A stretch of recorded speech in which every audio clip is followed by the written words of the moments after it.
पहले तो चौकीदार को पकड़ेगा ना कि तुम कहाँ थे, क्यों ये घटना हो गई तुम्हारे रहते हुए। यहाँ तो कुछ पता ही नहीं है, कोई लड़ा ही नहीं उनसे, किसी ने उनको रोकने की कोशिश ही कहीं नहीं की। वो आए, घटना की, आराम से चले गए। बूंद बूंद के लिए तरसेगा पाकिस्तान, एक गिलास शुद्ध पानी नहीं मिल पाएगा, खेती नष्ट हो जाएगी, बिजली नष्ट हो जाएगी, ये हो जाएगा, वो हो जाएगा। गजब बता रहे थे, ऐसा लग रहा था कि जैसे प्यास तो लग ही गई पाकिस्तान को। अब तो ये स्पष्ट है कि कोई है जो भारत को चुनौती दे रहा है, कोई है पूछ पूछ करके कि हिंदू हो मार रहा है। इसका मतलब है कि कोई है जो हम हिंदुओं को चुनौती दे रहा है। इसलिए भारत देश को चुनौती है तो भारत देश के नेताओं को, हमारी सरकार को उस चुनौती को स्वीकार करके चुनौती देने वालों को सबक सिखाना चाहिए। जहां तक हम हिंदुओं का प्रश्न है, एक हिंदू धर्माचारी होने के नाते हम भी अपने हिंदू समाज के लिए चिंतित हैं। हम भी इस बारे में मंथन कर रहे हैं कि हमारी सुरक्षा कैसे सुनिश्चित हो सके, क्योंकि जो सरकारें हैं वो तो कहीं ना कहीं असफल हो रही हैं। हिंदू होने के नाते हमको मार दिया जाता है, मारने वाला सैकड़ों किलोमीटर से चल के आता है, बड़े बड़े हथियार अपने साथ लिए रहता है, एक नहीं अनेक की संख्या होती है। बाहर आराम से आ जाता है, आराम से घटना करता है, 30-40 मिनट रुक करके लोगों को मारता है, पूछता है, ये करता है, वो करता है, और फिर आराम से चला जाता है। कहाँ से आया कहाँ चला गया पता ही नहीं है।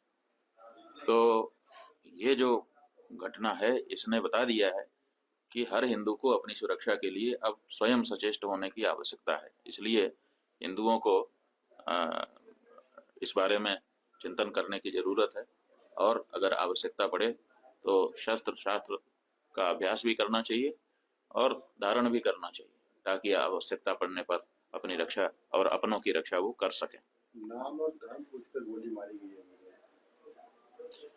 हाँ, तो वही तो स्पष्ट हो गया है कि ये हमारे विरुद्ध कार्य किया जा रहा है। सबसे समस्या ये है कि जब हमारे घर में हमने चौकीदार रखा हुआ है और हम कहीं चले गए, हमारे घर में कोई घटना होती है तो हम सबसे पहले किसको पकड़ेंगे?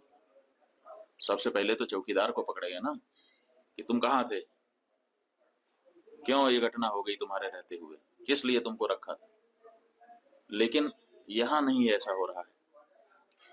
यहाँ जो है कहते तो हैं कि हम चौकीदार हैं, लेकिन चौकीदारी अगर की गई होती, हाँ, चौकीदार अगर अपने काम में पक्का होता है तो उसके ऊपर आक्रमण करके उसको कोई मार दे, लेकिन फिर कहा जाता है कि इस चौकीदार ने अपना निभाया। यहाँ तो कुछ पता ही नहीं है, कोई लड़ा ही नहीं उनसे, किसी ने उनको रोकने की कोशिश ही कहीं नहीं की। वो आए, घटना की, आराम से चले गए, कहीं पर उनको कोई बाधा नहीं है। कहाँ है चौकीदार? और चौकीदार के बारे में चर्चा ही नहीं हो रही है। अब कह रहे हैं हम उनको सबक सिखा देंगे, हम ये कर देंगे, हम वो कर देंगे। पाकिस्तान की धरती से आए थे। अरे भाई, पाकिस्तान की धरती से आए थे, इतनी जल्दी कैसे पता चल गया आपको? और अगर इतनी जल्दी आपको पता चल जाता है तो घटना के पहले क्यों नहीं पता चल गया? और दूसरी बात यह है कि अगर पाकिस्तान से आए तो पाकिस्तान के खिलाफ अच्छी तगड़ी कार्रवाई करिए। आप कह रहे हैं कि हम सिंधु नदी का जल रोक देंगे। आपके पास जल को रोकने या उसको डाइवर्ट करके अपने ही यहाँ अपने ही देश में रख लेने का कोई उपाय ही नहीं है। हमने विशेषज्ञों से पूछा कि अगर हम सिंधु नदी का जल पाकिस्तान में जाने से रोकना चाहते हैं तो हमारे पास क्या व्यवस्था है। उन्होंने कहा हमारे पास कोई व्यवस्था नहीं है। अगर हम आज से शुरू करें कि ऐसी व्यवस्था हम बना ले तो पैसा कितना लगेगा वो तो अभी पूछिए ही मत। अगर पैसा पर्याप्त दे दिया जाए, पैसे के कारण एक दिन भी काम ना रुके, तब भी 20 साल लगेगा, तब हम सिंधु नदी का जल रोक पाएंगे।